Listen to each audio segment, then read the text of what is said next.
Bonjour à tous et bienvenue dans cette nouvelle vidéo sur Arctica Proxy. Alors cette vidéo est la première d'une série de vidéos faisant partie d'une playlist concernant HA Cluster version 2. Vous connaissez déjà HA Cluster V1, c'est quelque chose que vous avez déjà peut-être dû déployer. Et je refais donc aujourd'hui une vidéo de présentation de HA Cluster V2 car il y a quand même pas mal de concepts qui changent sur cette nouvelle version. Donc, sur cette première vidéo, nous allons uniquement voir tout ce qui concerne le load balancer. Donc, nous allons préparer le load balancer, nous allons configurer les différents paramètres de ce dernier, et il faudra regarder du coup les vidéos suivantes pour le reste des étapes qui concernent les backend proxy et la configuration de l'environnement Active Directory. Donc, nous allons nous connecter sur l'interface web du load balancer.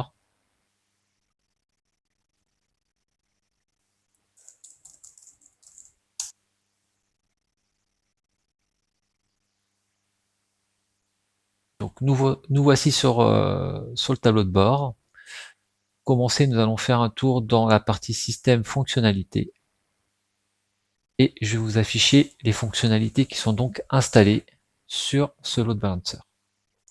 Alors pour rappel, nous sommes sur une machine ici en Arctica 450, dernier service pack 4 actuellement, et dernier correctif cumulatif. Nous avons en couche système une Debian 12 aussi, je tiens à le préciser, même si ça ne diffère pas grand-chose, mais si aujourd'hui vous devez installer une infrastructure Arctica, je vous invite à partir de l'ISO disponible sur le site de l'éditeur, je vous mettrai les liens dans la description. Donc au niveau des fonctionnalités, voici ici la liste des fonctionnalités que vous devez à minima avoir installées sur le serveur pour pouvoir utiliser ce serveur en tant que load balancer. Au niveau des services réseau, on a donc service de gestion réseau, service de cache DNS, serveur OpenSSH, service pour la gestion des membres PostgreSQL, serveur LDAP. Au niveau de la surveillance, outil VMware, parce que je suis sur une VM du coup ESXi. Statistiques démon de clé valeur Redis et fonctionnalité proxy, équilibreur de charge pour Arctica Proxy HA Cluster. Certaines de ces fonctionnalités seront déjà installées lorsque vous allez arriver dans ce centre de fonctionnalités, donc bien sûr vous n'avez rien de plus à faire, vous les laissez tel quel. Je vais juste rajouter ici en fonctionnalité le service Proxy Pack que je n'avais pas dans la liste. Il me permettra donc de diffuser directement un script de configuration proxy à partir du load balancer. Je repasse en fonctionnalité installée et là du coup vous voyez qu'il y en a bien une qui s'est rajoutée ici par rapport à la première vue que je vous ai montré tout à l'heure. Donc là vous avez vraiment la liste complète. Donc première étape c'est celle-ci. Deuxième étape de cette vidéo, nous allons aller dans DNS, service de cache DNS, et ici nous allons aller dans le sous-menu redirecteur DNS. Nous allons créer un nouveau redirecteur DNS qui concerne donc mon domaine Active Directory, demo.local. Alors pourquoi je fais ça? Parce que demo.local, le serveur DNS interne ne va pas savoir ce que c'est que ce domaine. Donc, je vais lui dire que pour demo.local, tu interroges mon DNS AD ici. Voilà, donc dès lors qu'il y aura une interrogation de demo.local, on interrogera le DNS AD. On clique sur reconfigure le service.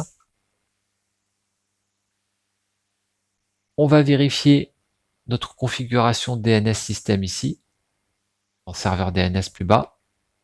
Et vous pouvez voir qu'en DNS primaire, c'est également mon contrôleur Active Directory qui est renseigné.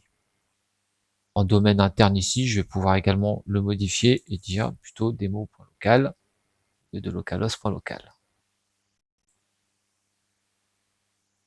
Donc là, pour la partie DNS, nous avons terminé la configuration. On va s'attaquer vraiment maintenant au moteur achat cluster. Vous avez un menu qui est disponible ici, achat cluster. On va aller dans le menu état pour avoir déjà un premier aperçu du service. On peut voir que lorsqu'on se rend ici pour la première fois, on a deux messages orange en plein milieu de l'écran qui nous parlent d'une interface d'écoute et un autre avertissement qui nous indique qu'il n'y a aucun nœud client ajouté dans la configuration. Donc les nœuds clients sont les proxys. Donc rendu à cette étape de configuration, ce message-là est normal. On va corriger celui qui concerne l'interface d'écoute en cliquant tout simplement sur interface d'écoute. Donc vous laissez en protocole TCP/IP. En méthode, il s'agit tout simplement de la méthode de répartition du load balancer. Donc là, vous allez avoir trois choix possibles, le strict HIP, le round robin ou le moins de connexion. Je vais opter, moi, ici pour du round robin, mais si vous souhaitez, vous pouvez également utiliser du strict HIP ou du moins de connexion. Alors, mes deux méthodes à moi préférées sont le round robin ou le strict HIP. La différence entre le round robin et le strict HIP, c'est que en round robin, vous avez vraiment l'intégralité des requêtes qui sont vraiment réparties sur l'ensemble de vos backends en temps réel, limite en poids 1-1. C'est vraiment de la répartition pure et dure. Le strict HIP, c'est un petit peu différent. Le strict HIP, quand un utilisateur va arriver sur le load balancer va ensuite l'envoyer sur un backend et il va y rester tout le temps de sa session. Il n'y aura pas de bascule à un moment donné sur le deuxième nœud proxy. Donc on va choisir ici interface d'écoute, on sélectionne notre interface de communication, dans mon cas de figure c'est la 102.40, c'est celle avec laquelle je me connecte à l'interface web aussi. Interface sortante, pareil, 192.168.102.40. Alors, selon votre configuration réseau et le nombre de cartes que vous avez sur le serveur, bien évidemment, vous adaptez la configuration. En port d'écoute, donc ça va être le port d'écoute pour les clients. Donc là, on est sur du 3128 qui est le port Squid par défaut, mais si vous le souhaitez, vous pouvez changer en 3129, 3130 ou autre port de votre choix. On va appliquer cette configuration et là, vous pouvez voir que le premier encart orange, il a déjà disparu. On a cependant un nouveau carré qui est apparu, paramètre manquant, juste ici, adresse du serveur. On va venir modifier et on va indiquer ici l'adresse IP du load balancer tel que va l'avoir les backends. Donc moi, dans ma configuration, mon load balancer c'est 192.168.102.40. Mon backend proxy 1, il sera en 41 et mon backend proxy 2 sera en 42. Donc ce que verront ces backends, ce sera bien sûr l'IP de mon load balancer 192.168.102.40. J'applique cette configuration et vous vous retrouvez maintenant avec ce petit message rouge URL HTTP Connect host error add HTTP, message tout à fait normal puisque pour l'instant on n'a pas de backend rattaché au niveau du load balancer. On va aller un petit peu maintenant dans la configuration avancée du service achat cluster. Pour ça, vous avez l'onglet paramètres juste à côté. Donc, on va regarder. Alors, vous avez un champ qui est grisé, certificat client, c'est normal, c'est géré dynamiquement et automatiquement par le load balancer. Aujourd'hui, vous avez une sécurité en achat cluster V2 pour les communications qui nécessitent du coup un certificat pour échanger les données, tout simplement. Dans la partie performance, je vais ici définir mes paramètres CPU principalement. Donc moi, mon load balancer, il a 4 CPU. Je vais donc en utiliser 2 au niveau de mon service achat cluster. Et en nombre maximal de connexions, je suis à 2000 connexions. Je vais peut-être prévoir un peu plus et peut-être plutôt aller sur 15 000 connexions de ce côté, voire plus si vous pensez que votre parc va générer plus de connexions. J'applique déjà cette première configuration. On va ensuite s'attarder aux vérifications de santé. On va ouvrir ce menu. Vous avez un premier paramètre ici, recharger le service, que moi je mets à jamais, tout simplement. C'est une recharge automatique qui se fait de manière aléatoire. Je n'ai pas besoin que ça se fasse. Cela pourrait potentiellement me provoquer des coupures côté client.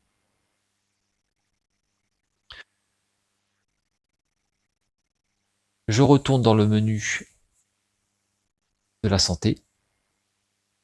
Et ici, vous avez l'intervalle de vérification des backends. Donc là, on est à 10 secondes. Ça me semble plutôt pas mal. Vous avez ensuite un paramètre de délai négatif tentative. Donc au bout de combien tentatives infructueuses, le load balancer va arrêter le backend proxy parce qu'il est dysfonctionnel. Donc là, moi, je vais partir sur un paramètre de 2 tentatives. Donc, en gros, au bout de 20 secondes, si le backend n'est pas fonctionnel et ne répond pas au load balancer, il sera décommissionné par ce dernier. Le paramètre juste en dessous, hausse tentative, ça va être plutôt du coup la tentative positive. C'est-à-dire à partir de combien de tentatives positives, le load balancer remettra le backend en production dès lors qu'il répond. De ce côté-là, je pense qu'on va se mettre sur une valeur de 1 et on va appliquer cette configuration.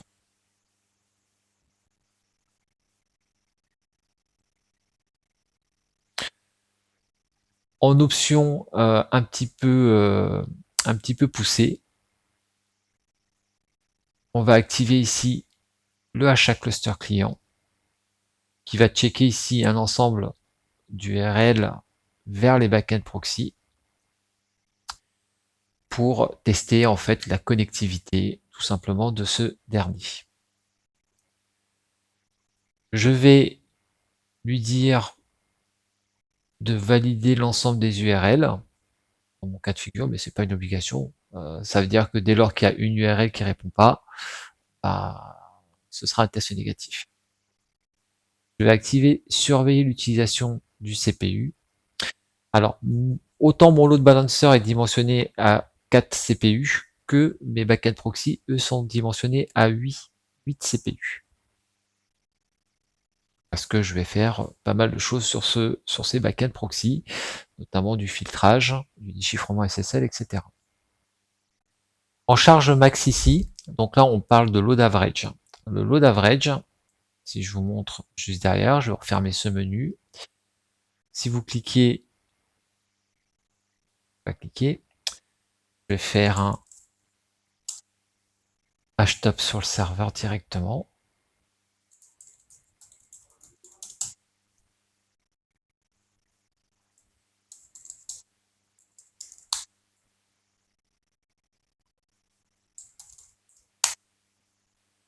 Voilà.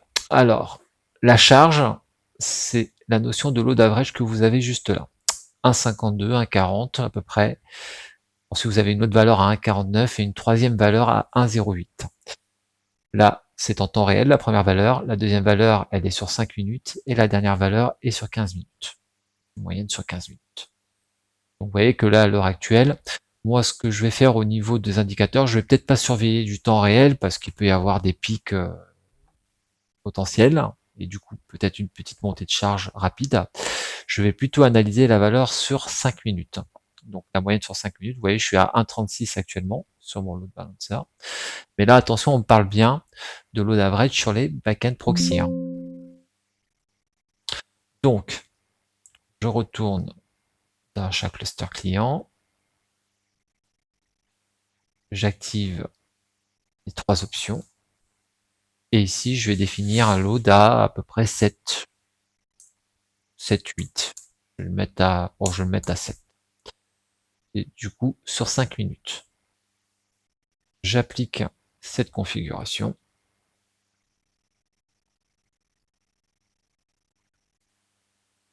Et en dernier paramètre qui concerne ce load balancer, vous avez ici les DNS. Donc là, vous pouvez vraiment piloter l'ensemble des DNS qui seront utilisés par les proxys.